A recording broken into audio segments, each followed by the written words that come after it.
마이크 문제로 42회 에피소드의 음질이 좋지 않습니다. 잘 보내셨습니까? 저희가 지금 이거 말을 못하겠어요.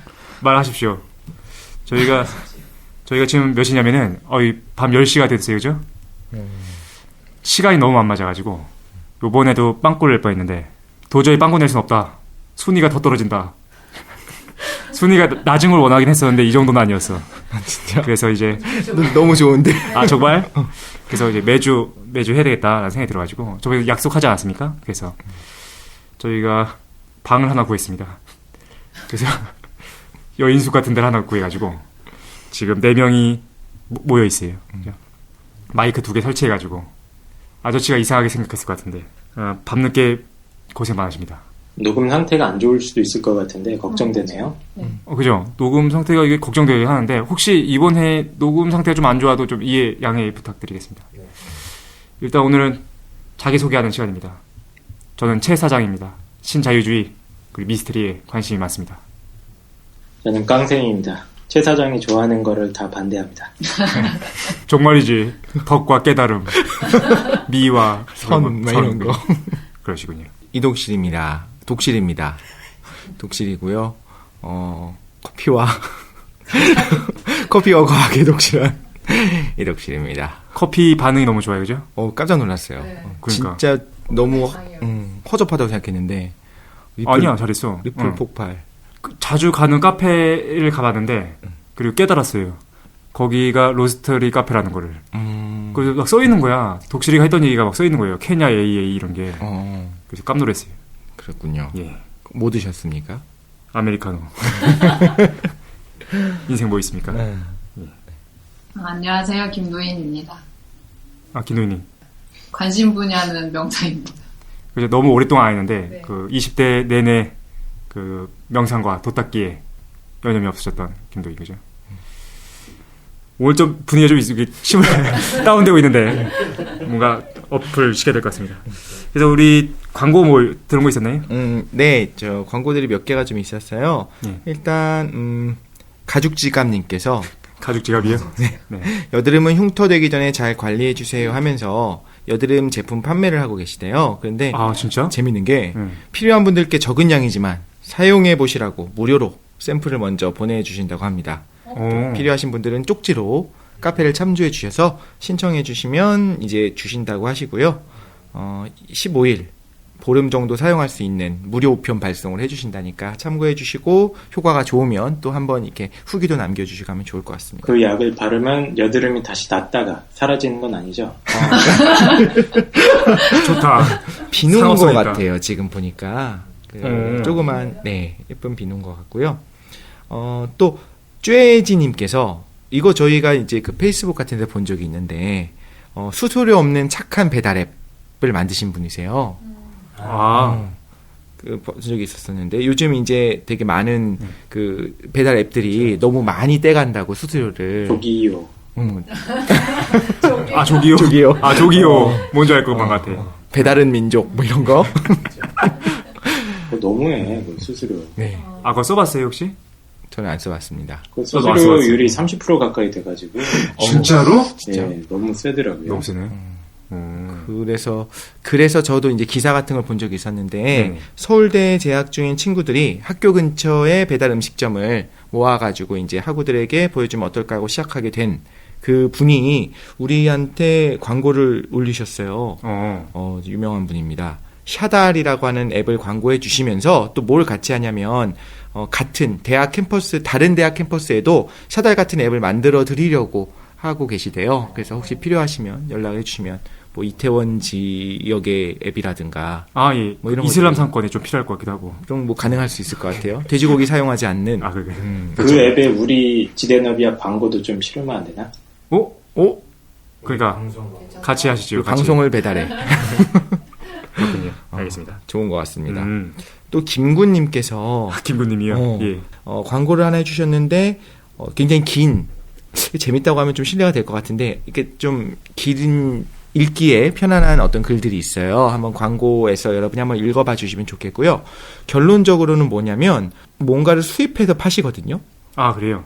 근데 일본에서 뭐 가장 유명한 제과점의 초코 타르트 뭐 이런 거 아, 그래요? 한국에서 좀 먹어보기 힘든 그런데 굉장히 맛있다고 하는 그런 것들을 수입해서 팔려고 하시는데 왼손 직구라고 하는 왼손 이름으로 직구요? 네, 네네. 왼손 직구입니다. 그래서 아, 네. FTA가 수출 대기업이나 유통 대기업의 목을 조를 수 있는 경지까지 해보고 싶으시다고 하시니까 한번 왼손 직구 블로그도 나와 있습니다. 네. 그래서 여기서 한번 확인해 보시고 또 한번 직구 이용하실 분이 혹시 계셨으면 한번 이용하시는 것도 좋을 것 같아요. 일본 뭐 타르트 뭐 이런 것들을 주신다는 건가요? 그런 것 같아요. 아, 그렇군요. 왼손 직구의 운영 철학을 말씀드리겠습니다. 신자유주의를 숭배하며 대한민국이 네. 추진하는 경제 영토 넓히기 작업인 FTA가 일부 대기업이 아닌 모두에게 혜택이 돌아가도록 거들고 있습니다.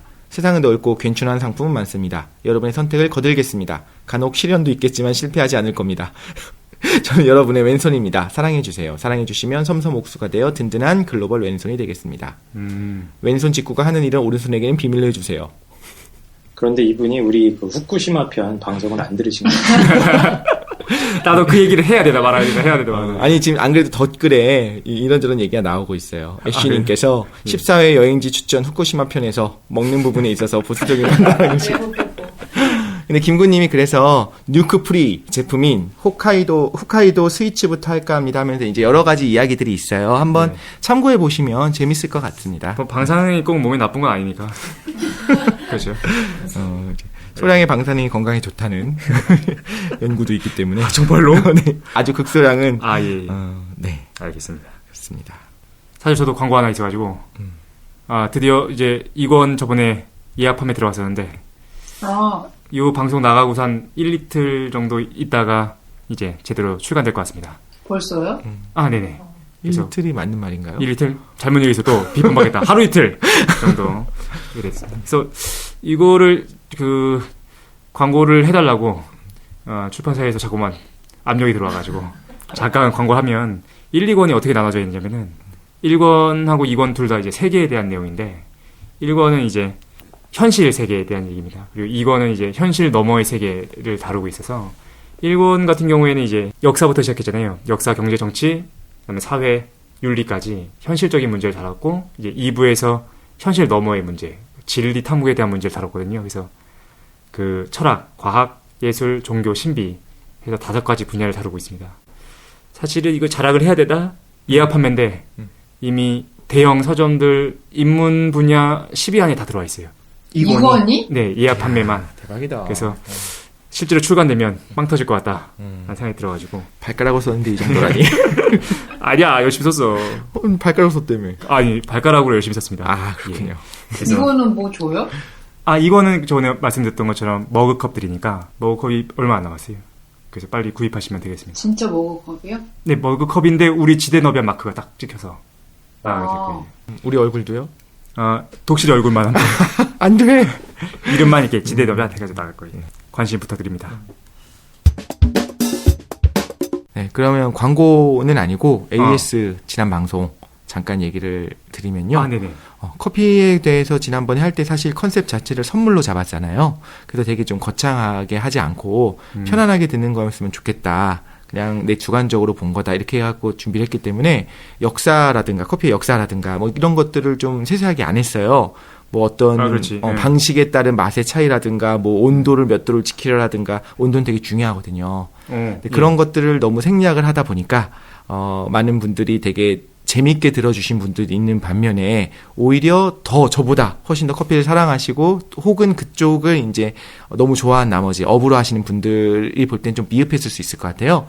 그래서 이제 이건 어디까지나 소개니까 한번 직접 관심 있는 분들은 뭐 블로그를 찾아보든 아니면 책을 찾아보든 하시면서 이제 공부를 하시면 좋을 것 같고요.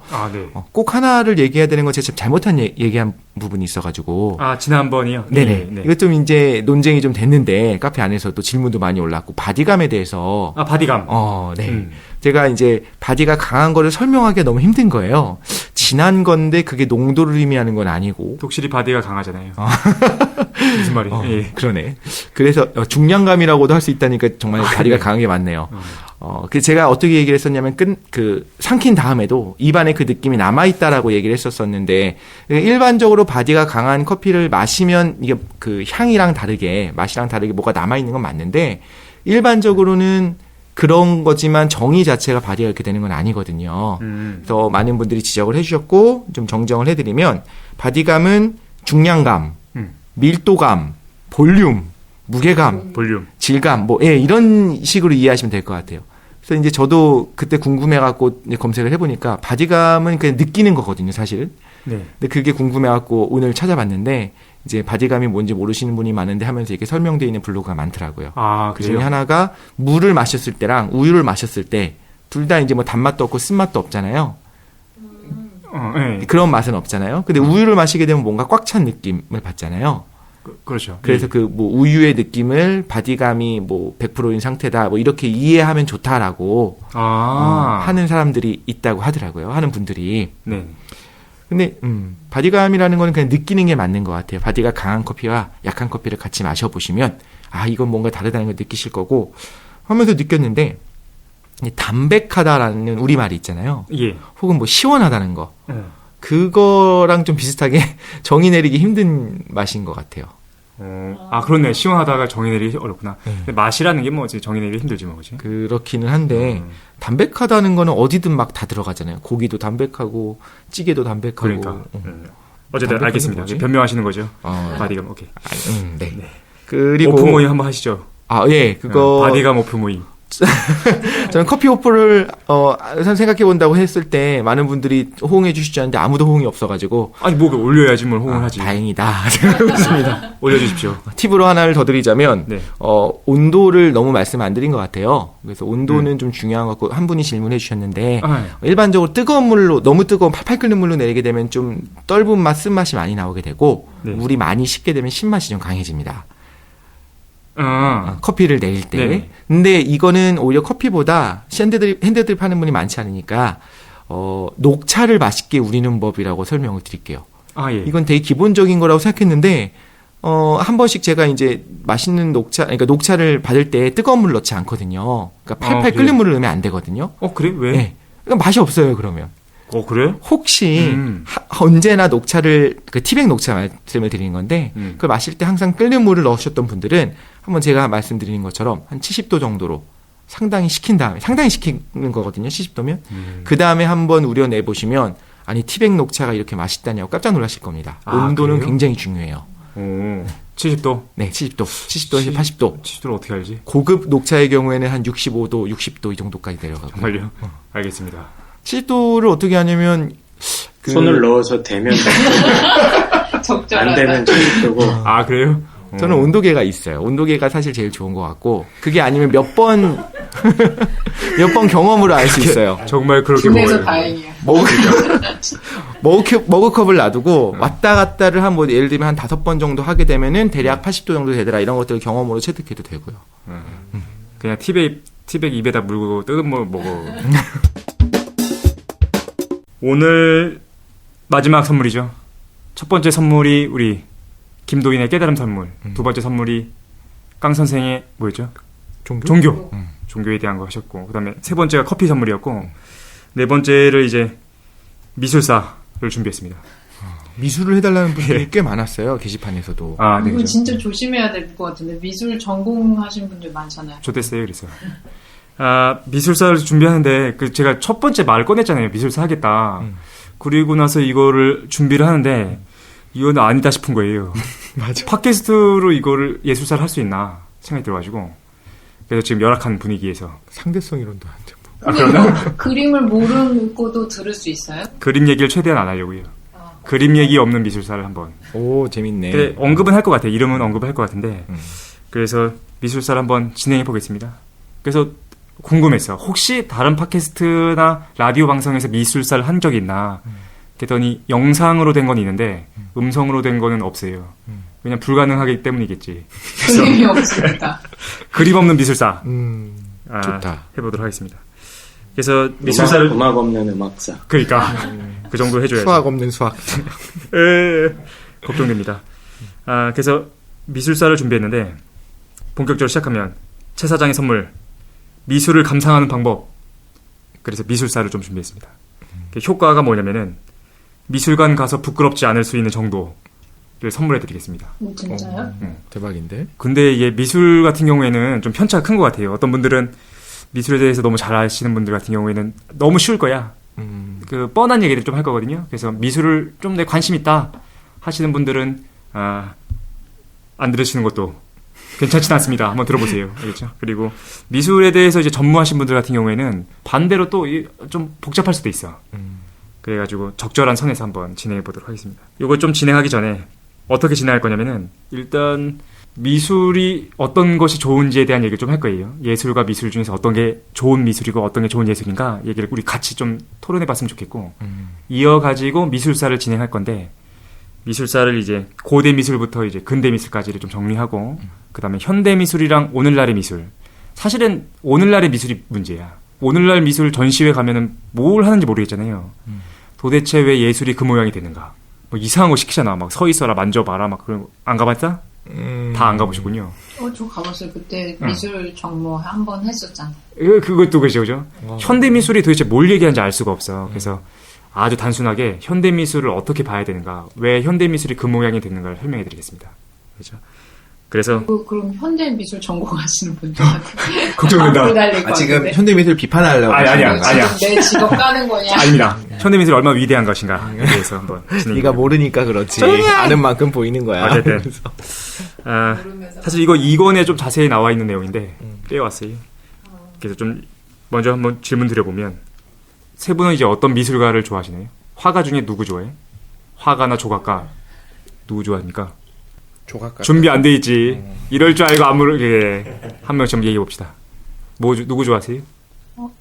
쥐싸? 맞아요? 이름 맞아요? 들어보고. 뒤샹. 맞아요? 변기 만든. 맞아요. 변기 샘. 뛰어다던 사람. 아 그래요. 뒤샹.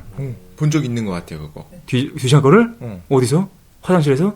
아니 그러니까 뭐 관심은 없는데 몇 번 미술관 같은 데 갈 때 현대 미술 하는 데 가면 그 있었던 그 설명도 있었던 것 같아요. 그거. 진짜 뒤샹 거는 아니겠지. 엄청 아니, 비쌌으니까. 아니겠지. 그죠? 그거를 사진을 찍어 놨었던 것 같아요. 뒤샹 거를 좋아하세요? 왜요? 좋아한다기보다 이 사람 진짜 대단하구나 싶었는데. 아 왜요? 저는 이제 미술 문외한이거든요. 전혀 몰라요. 그리고 여행 다니면서 보통 유럽 여행 갈 때 미술관은 되게 중요하게 다니시잖아요. 유럽 갔다 왔어? 네. 그래서 전 2번, 3번 가고서는 이제 미술관 아예 가지 않았는데 어처구니가 없는 거. 이거 그 미술관 전체도 너무 큰 데다가 돌아다니는 것도 힘들고, 그러니까 어떤 설명이 없으면 이해할 수가 없는 거. 그냥 보고서 우와 이 그림 좋은데 뭐 나쁜데 그냥 혼자 느낄 수는 있는데 그 그림이 어떤 연도고 누가 썼고 무슨 맥락이 있는지 모르니까 이해하기가 힘든 거예요. 물론 그걸 신청해서 이렇게 들으시는 분들도 있는데. 그죠. 근데 저같이 문외한 입장에서 봤을 때 그 변기를 이제 떼어다가 조각품으로 해가지고 놓은 거 자체 예술 보면 이게 뭔가 싶어요. 그런데 왜 좋아 그게? 그러니까 뭐 그 사람의 발상이 뭔가 되게 기발하거나 천재적이니까 예술 쪽에서 인정해주는 거 아니에요? 그래서 저런 생각 있으면 나도 저런 거 해가지고 그러니까 네 인정받을 텐데 뭐 뒤샹이 좋다. 왜냐면은 발상이 기발하기 때문에. 약간 어처구니 없었던 것 같아요. 저걸 왜 높게 평가하는지 잘 이해를 못하겠어요. 미술사 맥락을 모르니까. 그 마음의 강렬이 남으셨군요. 네. 변기를 좋아하신 건 아닐까요? 그러니까 술만 마시면 변기를 붙잡고 네가 좋아 왜? 무슨 소리냐? 부러웠던 것 같아요. 저런 자기 생각으로 놓으면 왜 저 사람이 놓는 건 왜 예술 작품이라고 하지고 그냥 애들도 그런 장난을 치잖아요. 그렇지. 그 현대미술을 좀 이해하기가 힘든데 어쨌든 뒤샹이 좀 기억이 남는다는 거죠. 피카소도 그런 것 같아요. 사실. 독실이는 피카소. 그러니까 얘기를 할 때 들어보면 피카소가 피카쇼. 피카소가 원래 그걸 그렇게 그리기 전에 네. 작품들을 모아놓은 전시 그 미술관에 간 적이 있었었는데 예. 그거를 그 예전의 그림들을 보면은 또 그렇지 않더라고요. 피카소가 천재여가지고 그러니까 17살 정도 됐을 때 이미 고전주의나 다 뗐어요. 그래서 그 그림 너무 아름다워. 그런데 이제 후기에 그린 그림들만 보면 어떻게 보면 뭐 나는 못하겠지만 어느 정도 배운 사람은 하겠다 싶잖아요. 그럼 똑같이 그걸 누군가 이제 복제를 했다고 가정을 해볼게요. 그리고 그 사람의 철학을 담아서. 근데 그건 또 이제 물론 진품이냐 아니라도 물론 중요하고 상업적 논리도 있겠지만 그 사람이 인정되지 않는데 피카소가 그린 것들은 그 안에 뭐가 있길래 그런지 잘 모르겠는데 그분의 철학이 있을 수도 있고 근데 철학은 누구나 담잖아요. 그렇죠. 여전히 저도 잘 모르겠는 건 있어요. 근데 좋아하는 거요? 좋아하는 거는 저는 고흐가 하는 게 저 한가람 미술관에서 몇 번 그거를 한 적이 있었던 것 같아요. 인상파 하면서. 그치. 그때 갔는데 사실 그러니까 저는 아는 미술가조차 별로 화가가 별로 없어서 그냥 그때 그냥 갔는데 예. 너무 그림들이 좋은 거예요. 고그림 예쁘지. 그냥 앞에서 바로 눈앞에서 봤을 때 그 유화라고 하는 것들은 또 이렇게 약간 오돌토돌한 질감들도 있잖아요. 맞아요. 그것까지도 그냥 사진으로 보는 거랑 직접 눈앞에서 보는 건 너무 달라가지고 왜 그런지는 모르겠는데 그냥 한참 그냥 서 있는 거예요. 보면서 그랬었던 적이 있어요. 근데 그 이후엔 본 적이 없기 때문에 고흐를 좋아합니다. 그 보면서 이제 아름다웠어요. 그냥 아름다운 게 느껴졌어요. 사실 이제 물감의 발전과도 함께 하는데, 그 밝은 빛을 내는 물감이 발명되면서 좀 그런 것도 있어요. 그러네. 어떻게 가능하지? 방사능을 섞었나? 그러니까. 우라늄, 어쨌든, 예. 깡 선생은 뭐 어떤 거 좋으십니까? 저도 그 인상파 미술 지금 얘기하신 것 같은데, 인상파. 예, 그쪽 미술들 그냥 보고 있으면 기분이 좋아지잖아요. 예, 자연 풍경을 이제 하얗게 밝게 이렇게 맞아. 예, 그 느낌이 좋아서 이제 좋아하긴 하는데 제가 진짜로 좋아하는 작품들은 좀 따로 있어요. 저는 아주 옛날에 저도 미술 책들을 조금 보다가 보니까 이제 제 마음을 울리는 책 예술 작품들이 마음을 울렸어. 예, 인간의 처한 현실을 좀 이렇게 비극적이면서도 웅장하게 묘사하는 작품들이 있었던 것 같아요. 19세기나 18세기 뭐 낭만파 뭐 해가지고 낭만주의. 예, 그쪽 그림들 중에 뭐 좀 마음에 와닿는 그림들이 있었던 것 같아요. 낭만주의 미술은 좀 강렬하긴 한데. 예, 크고 화폭도 엄청 크잖아요. 맞아. 되게 웅장한. 직접 가서 봤어? 뭐 고야 뭐 이런 사람들. 고야. 그런 화가 작품도 보면은 되게 이제 웅장한 게 느껴지니까. 그렇죠. 예. 고야가 낭만파요? 저 몰라서 그런데 고야가 이렇게 뭐지?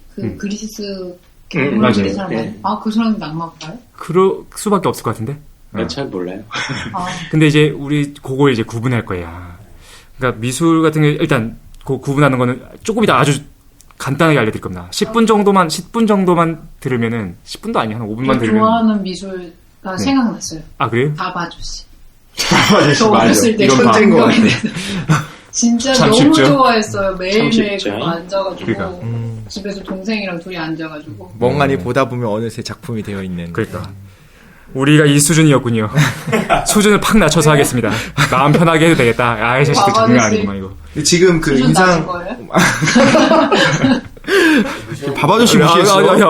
무시할 거 아니었어. 그 인상파 그 그림 말씀하셔서 생각나는데 저도 그러니까 미술관을 거의 가는 데는 한가람 미술관만 갔었거든요. 근데 거기에 한번 그 인상주의 작품들을 전시했는데 생각보다 너무 큰 거예요. 제 키의 2배 정도 되는 것 같은, 실제 2배는 아니겠지? 그 큰 그림을 보니까 그냥 큰 그림을 보면 압도되던데요. 감동할 수밖에 없는 것 같아. 그렇죠. 그렇게 얘기했던 왜 그런지 설명했던 철학자들도 있었고. 아이맥스지 아이맥스. 네, 진짜 생각보다 너무 커서 놀라기도 하고 그랬었던 것 같아요. 그렇군요. 알겠습니다. 이 미술 부지런이들아. 아주 쉬운 마음으로 하겠습니다. 근데 인상파는 한국 사람들이 많이 좋아하는 것 같아. 그러면 한번 다시 여쭤보겠습니다. 어떤 그림이 잘 그린 그림일까요? 어떤 그림이 도대체 잘 그린 그림이요? 왜 어떤 거는 아까 전에 이제 뒤창 얘기 말씀하셨는데 그거 누구나 할 수 있는 거잖아. 근데 왜 어떤 거는 좋은 그림이 되고 좋은 예술 작품이 되고 어떤 거는 왜 버려집니까? 우리 유치원 애가 그냥 막 그린 거랑 피카소가 그린 거랑 별로 차이가 없잖아. 차이가 없지는 않지만 왜 어떤 거는 잘 그린 미술이 되는 걸까요? 잘 그린 미술이 뭘까? 비싼 거? 정답. 현대미술은 엉망진창이도 비싸잖아요. 그치? 잘 그려서 비싼 건가? 아니죠. 그건 그건 이제 자본의 논리가 없지 않다고 할 수 있겠죠.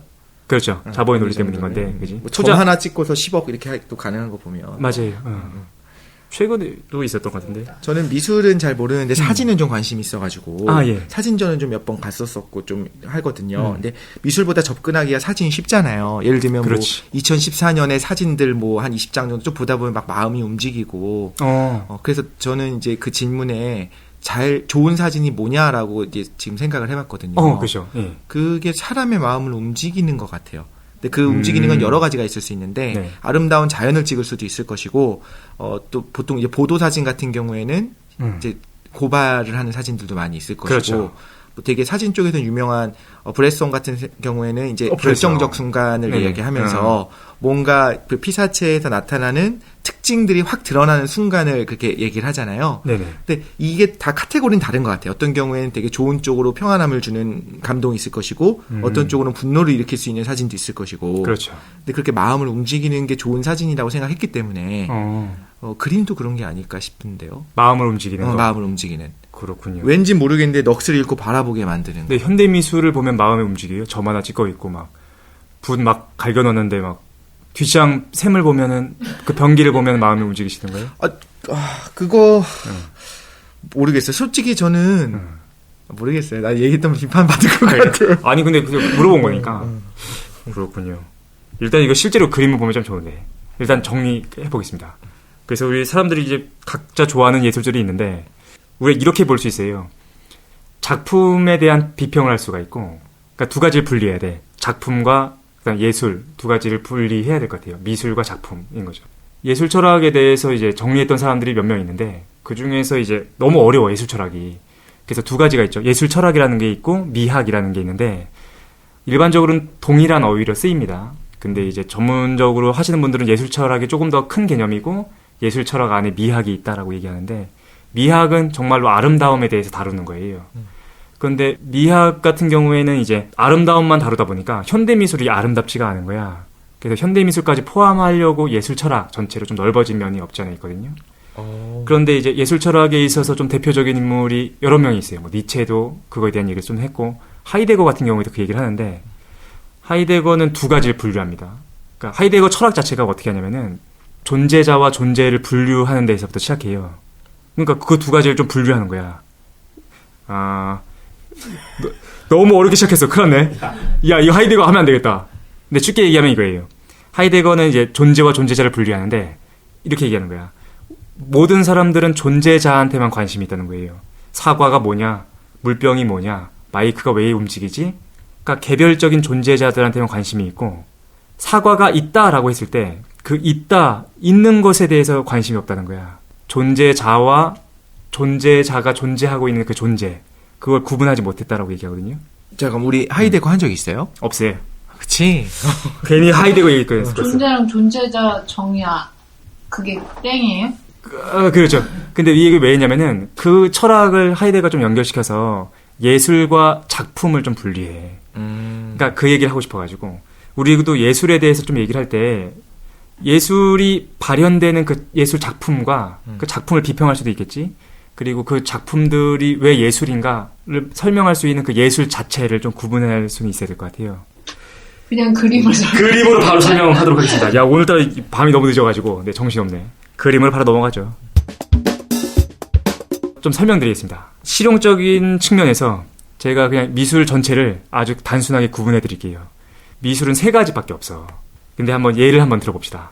제가 이제 나이가 들어가지고 3명의 자녀를 둔 거예요. 그래서 자녀가 ABC가 있는 거야. 근데 ABC가 중학교 때 미술학원을 보냈더니 미술에 심취했어. 그래서 고등학교에 진학하려고 하는데 셋 다 예술계 고등학교를 가겠다는 거예요. 근데 3명을 다 밀 수는 없잖아. 다 허리도 휘고 그냥. 그리고 화가라는 직업이 어떤 안정적인 직업도 아니고. 그래서 내가 3명 중에서 1명만을 밀어줄 거야. 그래서 어떻게 했느냐면은 걔네들한테 한 달의 시간을 주겠다. 너희가 최대한 모든 거를 다 열정을 쏟아가지고 그림을 그려와라 라고 시킨 거예요. 그리고 한 달 후에 딱 만난 거야. 그래서 이제 다 같은 자리에 모였죠. 근데 첫째인 A가 그림을 내밀었습니다. 근데 그 그림이 어떻게 돼 있냐면은 너무 아름다운 거야. 어떤 비율이나 조화나 완벽한 거야. 삼각형 비율로 해가지고 안정적으로 딱 그림을 그려놓은 거죠. 그래서 두 번째 애의 그림을 딱 봤더니 걔 그림은 비율이나 조화가 하나도 없어. 아름다운 그림이 아닌 거야. 그 대신에 되게 격정적인 사람의 모습이 딱 있었다라고 해봅시다. 그래서 둘 다 너무 괜찮은 그림인 거야. 너무 다르지만 한 명은 조화나 조율, 그 비율을 지키려고 했던 거고 두 번째 같은 경우에는 되게 감정적인 걸 표현했던 거죠. 저 근데 궁금한 게 조화나 비율을 정확하게 잘 지킨 그림은 그냥 일반 사람들이 봐도 직관적으로 저게 되게 안정감 있다 느껴져요? 아니면 미술 배경 지식이 있어야지만 몰라도요? 그냥 보고서 아예 모르면 사실 구분이 안 되는 면이 있어요. 근데 이제 그걸 보는 거야. 그러니까 사실은 그림은 크게 두 가지 그림이 있는 거예요. 어떤 그림들은 이게 되게 실용적으로 말씀드리는 건데 딱 그림을 보면 둘 중에 하나인 거야. 어떤 그림은 굉장히 비율이나 조화, 아름다움을 추구하는 그림이 있어요. 그래서 사람 모습도 굉장히 안정적이고 평온해 보이고 그 다음에 조화가 잘 돼 있는 거야. 반면에 어떤 그림들은 되게 격정적인 그림들이 있어요. 막 움직일 것 같고 그 근육들이 역동적이기도 하고 그 다음에 명암의 대비가 너무 강렬해가지고 마음을 움직이는 그림들이 있어요. 두 가지 그림 중에 어떤 게 더 좋은 그림이라고 생각하세요? 뒤에 거. 뒤에 거. 왜? 그게 더 직관적으로 배경 지식이 없어도 알아볼 수 있을 것 같아요. 왜냐면 내 마음을 움직이는 거. 격정적인 그림. 네. 그죠? 독실이는? 어떤 그림이 더 좋을 것 같아? 거기에 우열을 가리기 힘든 것 같아요. 둘 다 괜찮은 그림이다. 그렇지 않을까요? 김치찌개랑 된장찌개랑 뭐가 더 좋은 음식이냐 했을 때 우리 대합하기 힘든 거죠. 일반적으로 된장찌개가 좋지. 정말 나 김치찌개 좋아하는데. 아, 그래? 아까 얘기는. 그렇구나. 우열을 가리기 힘들다. 그렇죠. 아까 처음에 제가 얘기한 것처럼 사람의 마음을 움직이는 게 중요하다고 생각한다면 네. 어떤 경우에는 이런 아름다운 그림을 보면서 거의 감동하고 정말 그걸 바라보면서 감사한 마음에 젖을 수도 있을 것이고 황홀감에 들어갈 수도 있을 것이고 어떤 사람은 뭐 어떻게 보면 좀 잔인하게 보일 수도 있는 어떤 그림들을 보면서 막 이게 세상을 바꿀 수 있는 힘을 거기서 얻을 수도 있을 거 아닙니까? 그렇죠. 그러면 그게 뭐가 더 좋다라고 줄 세우는 건 되게 힘든 것 같아요. 그렇군요. 깡 선생은 어떤 게 더 좋으신가요? 저도 뭐 근데 그 두 가지가 그 격정적인 그림도 구도가 없는 게 아니잖아요. 그치, 아예 없는 건 아니야. 좋은 새로 시점. 만들어낸 네. 거지. 네. 그림을 일부러 이제 역삼각형 구도라든가 뭐 그렇지. 예, 일부러 그런 어떤 양식이라고 하죠. 예술 양식. 예, 이제 그 좀 아주 고전적으로 안정적이고 뭐 조화 이런 걸 추구하는 양식이 있었던 거고 거기서 조금 벗어나서 새로운 좀 그렇죠. 시도들을 했던 양식들이 있었던 것 같은데 저 같은 경우는 이제 이후에 나오는 양식들이 좀 더 끌리는 것 같아요. 아, 그렇군요. 네. 사람마다 좀 다르긴 한 것 같아. 그런데 이렇게 우리가 아주 단순하게 정리할 수 있습니다. 머리로 그림을 그릴 수도 있고 내 가슴으로 그림을 그릴 수도 있는 거예요. 그래서 아까 전에 A가 그렸던 그림을 우리가 일반적으로 고전주의라고 부를 수 있을 것 같아요. 그리고 B의 그림은 자신의 격정적인 감정으로 그려낸 그림이고 그걸 이제부터 이제 미술사라면서 여러 가지 이름으로 불리겠지만 낭만주의라는 표현으로 사용하는 게 가장 적절해 보이는 것 같아요. 그래서 철학이랑 예술사는 동일하게 움직여요. 철학도 사실은 두 가지가 있지. 합리론이 있고 경험론이 있는 거야. 합리론 같은 경우에는 완벽한 이성을 추구하는 철학적 측면이고 경험론은 움직이는 세상, 관심을 갖는 거죠. 근데 예술도 정확하게 두 가지로 나눠집니다. 이성적 그림이 있고 감성적 그림이 있는 거야. 그리고 좀 더 아까 얘기하면은 셋째가 왔어. 근데 셋째가 어떻게 하냐면은 앞에 있는 두 그림을 다 뽀개는 거예요. 그러면서 자기가 그림을 그리는 막 퍼포먼스를 하는 거야. 행위예술이네. 그렇지. 세 번째 그림의 양식은 현대에 와서 나타나는 건데 과거에 있었던 고전주의나 낭만주의를 모두 극복하려고 하는 거야. 그리고 새로움을 극단적으로 추구하는 모습이 있어요. 그래서 현대 미술이 어려운 이유는 뭐냐면은 우리한테 익숙했던 고전주의나 낭만주의를 벗어나서 새로움에 대한 어떤 강박증을 갖고 있는 예술이 현대 미술인데 그것도 제가 정리해 드릴 겁니다. 그래서 두 가지를 할 거예요. 그게 네. 새로움을 해야 된다는 강박 때문에 네네. 말하자면 변화를 위한 변화고 예술을 위한 예술인 건가요? 아니면 실질적으로 그게 어떤 아까 말씀하신 건 철학이랑 같이 물린다고 했잖아요. 그렇죠. 뭐 포스트 모던이나 모던 이런 것들에 대해 물려가면서 자연스럽게 현대에 나타날 수밖에 없는 출현될 수밖에 없는 건가요? 제가 보기에는 그렇게 나타날 수밖에 없었던 것 같아. 근데 그것도 이제 현대 예술 하면서 정리하도록 하겠습니다. 그래서 어떻게 할 거냐? 고대 예술부터 근대 예술까지를 두 가지 고전주의와 낭만주의를 가지고서 좀 정리를 할 거예요. 그리고 현대 예술과 오늘날의 예술을 아까 전에 그 C와 연결됐던 모든 걸 극복하고 저항하려고 했던 예술로 정리해 보려고 합니다. 그래도 아주 단순화시키면은 두 가지야. 고대 예술부터 근대 미술은 이성적인 그림이냐 아니면 이제 감성적인 그림이냐 그 두 가지가 싸워왔다라고 보면 될 것 같습니다. 미술사를 좀 진행해 보려고요. 오늘 얘기할 거는 이제 미술에 대한 거죠. 근데 미술은 이제 거대한 예술의 일부분인데 예술의 두 가지 종류의 예술이 있어요. 여러 가지 예술이 있죠. 연극도 있고 공연도 있고 똑같은 건가? 그죠? 조각도 있고 건축도 있고. 근데 예술은 크게 두 가지로 분류할 수 있습니다. 첫 번째는 공간의 형식을 따르는 예술이 있어요. 반면에 시간의 형식을 따르는 예술이 있거든. 예를 들어볼게요. 좋다. 그게 적절해? 공간의 형식을 따르는 예술 같은 경우에는 이런 것들이 있죠. 그 회화, 조각, 건축 같은 경우에는 공간의 형식을 따릅니다. 그죠? 왜냐면 실제로 생각해 보면 우리가 미술 작품을 대면했을 때 시간은 그렇게 중요하지 않아요. 그게 놓여져 있는 그 공간을 내가 직관적으로 보게 되는 거야. 걔네들은 이제 공간의 형식을 따르게 되죠.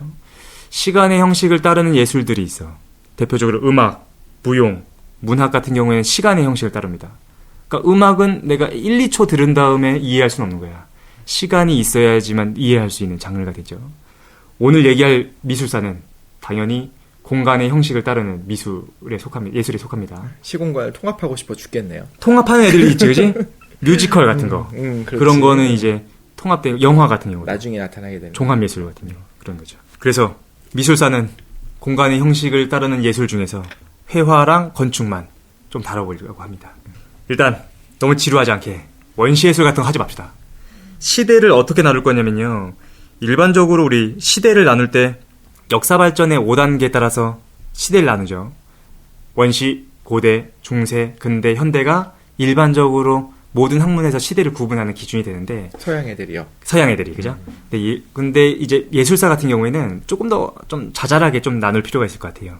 그래서 어떻게 나눌 거냐면은 원시는 좀 빼고 고대와 중세 예술을 좀 얘기하고 그 다음에 이제 근대 예술을 얘기할 건데 근대 예술 같은 경우에 좀 쪼개려고요. 그래서 르네상스 예술, 그 다음에 초기 근대 예술, 그리고 후기 근대 예술로 나눠서 근대 예술을 좀 얘기하겠습니다. 그리고 세 번째로 현대 예술 얘기를 해보려고요. 일단 원시 미술 얘기하지 맙시다, 그죠? 원시 미술 뭐 별거 없잖아요. 구석기인들이 뭐 그 손도장 찍고 뭐 그런 거잖아요, 그지? 그래서 원시 미술 이분들이 비판 못한다고 지금 뛰어넘어. 왕무시에 원시 미술 뭐 별거 없어. 근데 난 조금 아쉬웠던 게 뭐냐면은 원시 예술에 대해서 설명하시는 분들 중에서 자꾸 뭐라고 말씀하시냐면은 주술적 목적이 있었을 거다. 그거 혹시 기억나세요? 그 뭐지? 빌렌도르프의 비너스. 왜 그 뚱뚱한 그 비너스 있잖아. 미술책에 나오잖아. 그렇지. 자상과 풍요의 상징. 그렇죠. 그렇게 얘기하잖아요. 공부 열심히 하시고 그러니까 여기서 말하는 주술이라고 하는 거는 어떤 형이상학적인 종교는 아니겠지만 그래서 뭐 어떤 기원을 담고 있다 막 얘기하잖아. 근데 사실 저는 그게 좀 의심스러워요. 정말로 옛날 사람들이 뭔가 예술 작품을 만들면서 기원을 상징하고 했을까? 그냥 재미로 하지 않았을까? 생각이 드는데 취향이죠, 그죠? 그렇지. 근데 원시 얘기 잠깐 얘기하면 원시 예술 좀 재밌어요. 뭐가 재밌냐면은 원시 벽화들 보셨나요? 기억나세요? 보면은 황소나 이런 걸 너무 잘 그렸어. 그런데 반면에 이제 나중에 좀 시대가 지나가지고 언어가 탄생한 다음에 그림들이 되게 초라해지거든요. 유치원 학생들이 그리는 것처럼 눈, 코, 입이 있고 목 있고 이제 얼굴 있고 다리 있고 막 그려. 전달이 가능해지니까 소리로. 그렇죠. 그러니까 언어로. 사실은 우리가 뭘 볼 수 있냐면은 구석기인들은 어떻게 그림을 너무나 잘 그렸는데 진짜 황소처럼 그리거든요. 그런데 나중에 언어가 탄생한 다음에 사람들은 왜 이렇게 조잡해졌는가? 외계인이 그렸기 때문이지. 근데 그거 말고 이렇게 볼 수 있어요. 우리는 실제로 눈에 보이는 대로 그림을 그리지 않거든. 그러니까 그림을 보면 사실은 철학에 대해서 이해하게 되는데 정말로 보이는 대로 보는 것이 아니라 사람은 언어를 봐요. 그렇지 않아? 사람을 딱 보면 그 언어대로 보는 거야. 눈, 코, 입. 초등학교 학생들이 그린 그림을 보면 어떻게 그립니까? 보이는 대로 그린 것이 아니라 그 언어를 그리고 싶은 거야. 소다 그러면 머리가 있고 뿔이 있고 몸통이 있고 언어로 분절해서 그려가지고 초라해져요. 무슨 얘기하는 거야? 어쨌든 원시 예술도 좀 재미있는데 언어가 탄생한 다음에 좀 조잡해진다는 거죠. 뭐 이집트 미술도 있고 한데 그건 미술이라고 좀 보기 힘들 것 같고 그리스에 와서야 우리가 미술이다라고 부를 수 있는 제대로 된 예술이 탄생합니다. 근데 왜 그리스 예술이 제대로 된 예술이야? 라고 궁금할 수 있잖아. 왜냐면은 그 전까지의 미술, 뭐 고대 미술이나 아니면 이집트 미술이나 이런 거는 미가 목적이 아니에요. 피라미드를 만들고 스핑크스를 만든 건 피라미드가 아름답기 때문이 아니라 그 이집트인들이 뭔가 표현하고 싶었어. 영원함. 그죠? 그러니까 영원함이라는 어떤 형이상학적 가치를 드러내고 싶기 때문에 수단으로서 미술을 사용한 거지. 아름다움 자체가 목적이 아니었기 때문인 거야. 그래서 진정한 예술을 그리스 예술로부터 시작해요. 미학적 관점에서 보는 건가요? 그렇지. 그러면 그 피라미드 내부에 보면 벽화들이 다 있잖아요. 그렇죠. 그래서 이렇게 탈 쓰고 다니고 뭐 이런 것 저런 거 보면은 이제 역사를 남겨놓잖아요. 그렇죠. 뭐 위대한 군주의 같은 경우에는 전쟁 장면들이 담겨 있고 거기서 뭐 받았었던 것들이 뭐가 있고 이긴 것들이 나와 있는데 이런 것들도 다 실용적이라고 봐야 되는 건가요? 그렇지. 생각해보면은 역사의 기록? 피라미드 속에 있는 그 벽화들 같은 경우에도 정말로 그 작가가 이름을 남기거나 그러지 않잖아. 왜냐면은 그거는 영원성에 대한 기원으로서 수단으로서 그려놓은 것 뿐이지 실질적으로 아름답기 때문에 그려놓은 게 아니었던 거야. 그래서 제대로 된 미술, 그러니까 미술 자체가 목적이 되는 건 그리스부터다라고 볼 수 있습니다. 알겠죠? 이 관점은 근데 이제 비판받을 수도 있는 게 이건 이제 서구 중심의 미술관.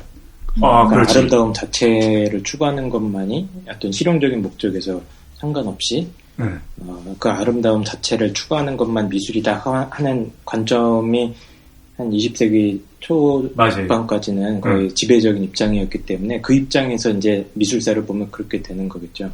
정확히 말씀해 주세요. 제가 지금부터 얘기할 거는 동양을 제외한 서양의 미술사만 얘기할 겁니다. 그래서 그리스 미술부터 사실은 시작되는 거야. 아주 대표적으로 얘기하면 그리스 미술이 처음이자 끝인 거예요. 그리스 미술이 미술의 끝이다 라고 생각하시면 됩니다. 그리스 예술에 대한 얘기를 좀 해볼게요. 그리스 미술 자체도 조금 나눠져요. 초기에 진짜로 그리스에서 그렸던 그 예술 작품들이 있고 조금 시간이 지나서 이제 알렉산더와 같이 그리스 미술이 이어진 측면이 있고 마지막으로 이제 로마가 그리스 미술을 이어받습니다. 어쨌든 초기 그리스 미술이나 알렉산더의 헬레니즘 미술, 그 다음에 로마 미술이 사실 같은 그리스 미술이야. 그러니까 그리스 정신이 사실 중요해요. 그럼 그리스 정신이 뭐냐? 그리스 사람들은 어떻게 그림을 그렸느냐? 아름답게 그렸어요. 조각을 하든 회화를 만들든 그 아름다움 자체를 표현하고 싶었던 거야. 신화적 인물을 그리던 조각을 하던. 그래서 모든 작품들이 안정적인 비율, 황금비라고 하지. 1대 1.618인가? 그 황금비를 지키려고 그래요. 그리고 삼각형 구도, 안정적인 모습, 그리고 인체의 비례, 이런 것들을 가장 추구하게 된다라는 거죠. 근데 그게 왜 황금 비율인지는 아세요? 저 왜 궁금해. 황금 비율인지 모르겠어. 나도 잘 모르겠어. 근데 이게 일반적으로 알려져 있기에는 자연에서 발견된다라고 하는데 실제로는 자연에서 발견이 안 된다고 그래. 억지스러운 것 같아요. 그죠? 그리고 우리 A4가 황금비 아닌가? 아니에요. A4는 아니야? A4는 실용적인 이유로 반자르면 다시 그 비율이 유지되는 거고 제가 듣기로는 그 황금 비율을 실제로 보면은 생각보다 너무 옆으로 길어가지고 이게 네. 황금비지라고 생각을 하게 된대요.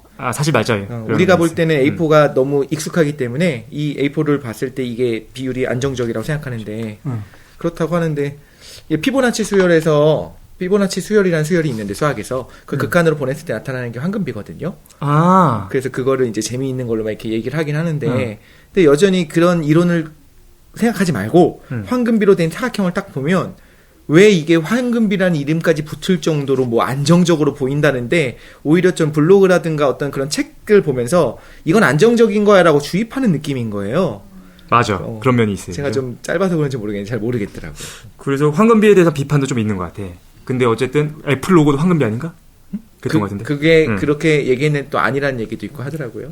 어쨌든 그리스 사람들은 왠지 모르겠지만 황금 비율을 지키려고 노력했다라는 거였죠. 그래서 조각이나 건축에서 이런 모습이 많이 나타나게 됐어요. 그리고 이렇게 이성적으로 어쨌든 그거는 감정적으로 만든 작품들이 아닌 거야. 자신의 수학적인 이성을 통해서 만들어낸 작품들이었지. 근데 그게 우리한테 아름다움을 줬다라는 게 특징이 되는 것 같아요. 혹시 그거 기억나시나요? 이제 그리스가 있고 그 주변에 이제 마케도니아라는 이제 작은 나라에서 알렉산더가 탄생하는데 알렉산더 같은 경우에도 그리스 미술을 너무나 추구했어. 그래서 이제 헬레니즘 미술이 발전하게 되는 건데 헬레니즘이라는 용어 자체가 그리스 문화와 같은 문화라는 뜻이래요. 그리스를 중심으로 하는 그 주변 국가들은 다 그리스 미술을 추구했던 것 같아. 로마도 마찬가지였지.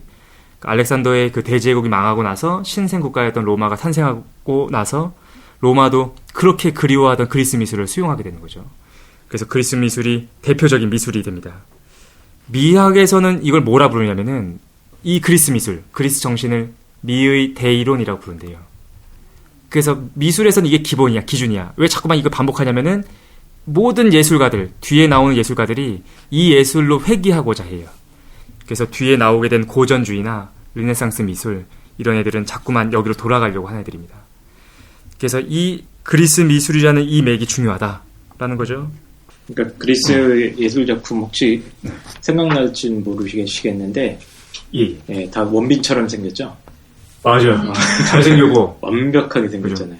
난 대표적으로 그 기억납니까? 라오콘? 라오콘이라는 작품이 있는데 그건 좀 이제 그리스 후기 작품이긴 한데 헬레니즘. 예, 헬레니즘 작품이죠. 강렬하고. 예, 그건 좀 너무 강렬하고 재밌어요. 뭔가 좀 왜곡된 느낌이죠. 그렇죠. 예, 근데 이제 전기 미술 작품들 보면 진짜 조각미남 하는 그 조각미남이 다 그리스 미술에서 기원인 것 같아요. 맞아요. 근데 아주 초기 그리스는 좀 약간 조잡해. 그렇죠, 조잡하죠. 조잡하긴 예, 해. 근데 이제 그리스 문명의 황금기가 됐을 때 그렇지. 작품들이 이제 다 복제본이 거의 다 남아 있는 거거든요. 원본들은 거의 이제 맞아요. 파괴되고 그렇죠. 있는 로마가 거죠. 복제했어. 그렇죠. 복제품들 보면은 이제 팔의 길이라든가 이게 뭐 팔등신 뭐 이런 비율들 있잖아요. 이게 맞아요. 너무 완벽하게 주로 남성들의 신체를 딱 그리는데 그렇죠. 진짜 멋있는 그런 그림들을 많이 그리죠. 어쨌든 이게 그 예술을 하는 사람들한테는 어떤 고향으로 남아 있어요. 이게 반복하게 된다는 겁니다. 빠르게 넘어갑시다. 그게 시간 넘었어. 잠깐만 질문이요. 예. 그게 그리스라는 게 중요한 건가요? 아니면 그러한 사조가 고향인 건가요? 그리스 정신. 이성으로 그림을 그린다라고 하는 그 그리스 정신이 중요해지는 거예요. 왜냐면 너무 완벽히 보였다는 거죠. 그리고 나서 빨리 넘어갑시다. 이거 현대까지 해야 되는데 큰일. 중세로 넘어갑시다. 중세로 넘어가면 중세는 간단하게 얘기해서 그 그리스 미술을 다 파괴했어요. 다 잊어버리게 됐다라는 거죠. 그래서 논란이 있지. 중세가 과연 암흑기인가 논란이 있는데 예술과 관련돼서 보면 초기의 중세는 완벽하게 암흑기였던 것 같아. 그래서 그리스 미술이 하나도 남지 않게 됩니다. 그래서 완전 조잡해져요. 근데 왜 다 파괴했어요? 두 가지 이유가 있어요. 첫 번째는 외적인 측면에서 전쟁이 중세 초기에는 혼란스러웠기 때문에 전쟁이 많아서 예술을 할 수 있는 분위기가 아니었고, 두 번째는 이제 그리스 미술이 아니라 그리스도교적인 그 종교가 문제가 돼요. 근데 이걸 우리 예전에 했었던 니체와도 연결시킬 수 있을 것 같아. 그러니까 그리스 로마는 주인이었잖아. 그리고 유대인은 노예였잖아요. 그러면서 니체가 얘기했던 게 그 그리스도교인들이 갖는 그 원한의 종교 얘기했던 거 기억나요? 노예의 도덕. 그러니까 주인이 갖고 있었던 그 문물을 받아들이기 힘들었겠지. 그러면서 그리스 예술이 이어지지 않습니다. 그래서 중세가 오면 중세 초기 미술은 완전 조잡해요. 터키에 가면 왜 카타콤브라고 해가지고 초기 그리스도교인들이 로마의 박해를 피해가지고 그 숨어드는 그 지하 땅굴 있잖아요. 거기에 벽화들이 남아있는데 놀랍습니다. 이건 좀 조잡해. 신체 비례나 이런 게 대가리가 너무 크다거나 그렇지. 팔다리가 너무 짧고 막 그러니까 보이는 대로 그리려는 노력이 없어요. 그렇죠. 예. 왜냐하면은 그림이 그냥 수단이었던 거야. 그림은 교리, 예를 들어서 예수 그리스도에 대한 내용을 전달하는 교리적 수단이었을 뿐이지 그럼 미술이 중요하지 않았던 거죠. 그래서 이집트 미술하고 중세 미술은 난 유사하다고 생각이 들어요. 여기서 말하는 중세는 어디까지인가요? 지역적으로 볼 때. 르네상스 지역적으로 볼 때요? 네. 왜냐면 제가 이거 얼핏 들었던 건데 서유럽 쪽 아니 서로마 쪽은 네. 서유럽 쪽에 종로마 쪽이 좀 달라가지고 성상 같은 거를 만들 수 없게 했었던 것이 서로마였고 동로마는 그게 되게 전도에 좋은 효과적인 수단이었기 때문에 그래서 그쪽은 되게 조각이라든가 이런 것들이 물론 사람을 바라보는 것은 아니고 성화를 그린다든가 혹은 뭐 이제 조각을 할 때도 마리아상이라든가 마리아가 예수를 안고 있다든가 뭐 이건 서양에서 나타난 거구나. 서로마에서 나타난 거구나. 아무튼 그런 것들을 그리게 되는데 그게 그쪽은 네. 되게 아름답다고 했었던 것 같거든요. 초기 그리스도교 미술을 벗어나서 그러니까 초기가 너무 조잡해요. 초기가. 그런데 방금 말했던 것처럼 그리스도 이제 4세기 이후가 되면은 이제 그리스도 교회의 승리의 역사잖아. 교회가 계속 승리해서 유럽 전체를 장악하게 되면서 그때부터 예술이 이제 발전하기 시작합니다. 근데 뭐와 같이 발전하냐면은 건축이랑 같이 발전해요. 교회가 승리했어. 그러다 보니까 얘네들이 건축을 크게 짓기 시작하는데 그걸 어디서 가져오냐? 그 건축술이나 그 아름다움. 그거를 로마에서부터 가져와요. 로마에서부터 가져온다. 그걸 뭐라 부르냐면 이제 초기 그리스도교가 끝나고 이제 로마네스크라고 부르는 양식이 들어서기 시작합니다. 로마네스크라는 이름 자체가 로마풍을 얘기하는 거야. 그래서 로마를 따라해. 교회 건축이 어마어마해지는데 그 안에다가 뭔가 조각이나 그런 걸 해야 될 거 아니야. 그때부터 예술도 같이 발전하기 시작하는 거죠. 어쨌든 연대를 좀 같이 얘기해 주셨으면 좋겠어요. 그거 궁금해요. 로마네스크 같은 경우에는 이제 약 11세기 정도가 됩니다. 한참 뒤에. 그죠? 거의 뭐 500년 이상. 그렇지. 왜냐면은 암흑기가 있다가 중세 초기가 거의 한 400~500년 갔으니까 그렇게 되는 거죠. 11세기가 되면 이제 로마네스크라는 중세에서 좀 볼만한 건축 양식이 나타나기 시작합니다. 근데 그때 로마네스크 같은 경우에는 어땠냐면 대표적인 게 어디냐면은 피사 사탑 기억나시나요? 네. 피사 왜 기울어지는 애잖아. 우리가 피사 사탑밖에 모르는데 그 앞에 피사 대성당이라는 되게 웅장한 성당이 하나 있어요. 근데 그 피사 대성당이 그 로마네스크의 양식을 따르고 있는데 로마네스크는 아직 건축술이 많이 발전이 안 됐었어. 그러다 보니까 어떻게 되냐면은 왜 고양이 울소리가. 고양이가 지금 울고 있거든요. 건축술이 발전이 안 되다 보니까 크게는 만들어야 될 거야. 그런데 건축 기술이 없어가지고 벽을 아주 두껍게 합니다. 그러니까 창문도 조그마져. 그래가지고 그 실내에 들어가면 어두침침한 그런 분위기를 발산하게 돼요. 판테온도 혹시 그런 건가요? 아, 판테온 같은 경우는 이제 그리스 작품이잖아. 판테온은 그리스 거죠. 아, 그렇구나. 그래서 판테온 같은 경우에는 그 위쪽을 뚫어가지고 햇빛이 들어오게 하지 않나? 네네. 맞죠. 근데 어쨌든 로마네스크는 그래서 되게 어두침침하고 그래서 두 가지 의미를 가져요. 중세가 완벽하게 안착되지 않았어. 교회가 완벽하게 안착되지 않았기 때문에 교회가 상징적으로 어떤 걸 의미했냐면은 세상과 어떤 신적인 거의 싸움의 어떤 그 전투장 같은 거였거든요. 그러니까 성같이 졌었어. 그래서 의미적인 측면에서는 성같이 단단하게 져서 세속적인 그 악으로부터 교회를 지키는 성처럼 단단해졌고, 건축적인 측면에서 보자면은 기술이 없었기 때문에 두껍고 어두워졌다라고 우리가 볼 수 있을 것 같아요. 그러니까 실제로 중세 그때 로마네스크 당시에 교회를 다녔던 사람들 같은 경우에는 신이 굉장히 무겁다고 느꼈겠지. 그쵸. 그 교회를 다닌 사람들은 신이 굉장히 근엄하고 엄숙하고 그렇게 느꼈을 거야. 그러다가 이제 건축술이 발전하게 됩니다. 그러면서 등장했던 건축 양식, 그게 고딕이 되는 거죠. 그래서 중세를 좀 정리하면 초기 중세의 모습, 그 다음에 로마네스크, 그리고 이제 고딕으로 연결된다는 거죠. 고딕은 건축술이 발전합니다. 건축술이 발전해서 이제 그 기둥을 굉장히 작게 만들 수 있게 됐어요. 그리고 높이 만들 수 있게 된 거야. 그러니까 사람들이 첨탑을 만들기 시작합니다. 뾰족뾰족한 걸 막 만들기 시작하는 거죠. 그리고 벽이 얇아지니까 창문은 커질 수가 있었어. 그러니까 그 창문에다가 뭘 설치하냐면은 스테인 글라스. 그렇지. 스테인드 글라스를 설치하게 되는 거죠. 근데 그냥 유리만 넣기 좀 그렇잖아. 그러니까 거의 색칠도 이렇게 한 거죠. 그죠? 성화 같은 거 들어가죠. 그렇죠. 그러다 보니까 로마네스크에 비해서 고딕 양식은 되게 가볍습니다. 가볍고 되게 이제 발랄해 보이지.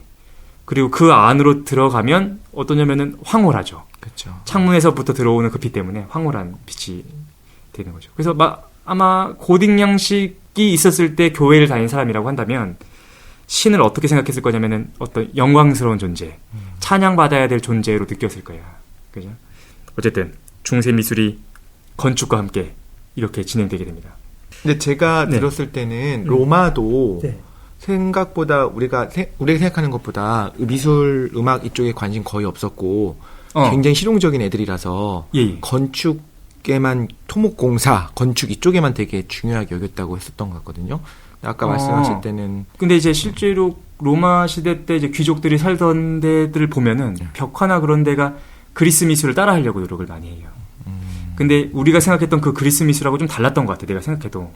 그런데 영향을 가장 크게 많이 받았던 거는 사실이었던 것 같다라는 거죠. 어쨌거나 고대에서부터 중세로 넘어가는데 정리하면서 갑시다. 고대 미술 같은 경우에는 이랬죠. 이성 중심의 미술. 그런데 중세 미술에 와서는 초기에 와서는 사실은 그 아름다웠던 그리스 정신이 사라지게 된다라는 거야. 그러다가 후에 가서 건축술의 발전과 함께 미술이 다시 살아나기 시작합니다. 하지만 예술이 그리스 예술처럼 그렇게 훌륭하진 못했어. 왜냐면은 예술은 항상 수단이었고 영광받아야 될 존재는 미 자체가 아니라 신이었으니까. 그렇게 해서 중세 미술이 이어지는데 그러다가 우리가 잘 알고 있는 이제 르네상스로 넘어가게 됩니다.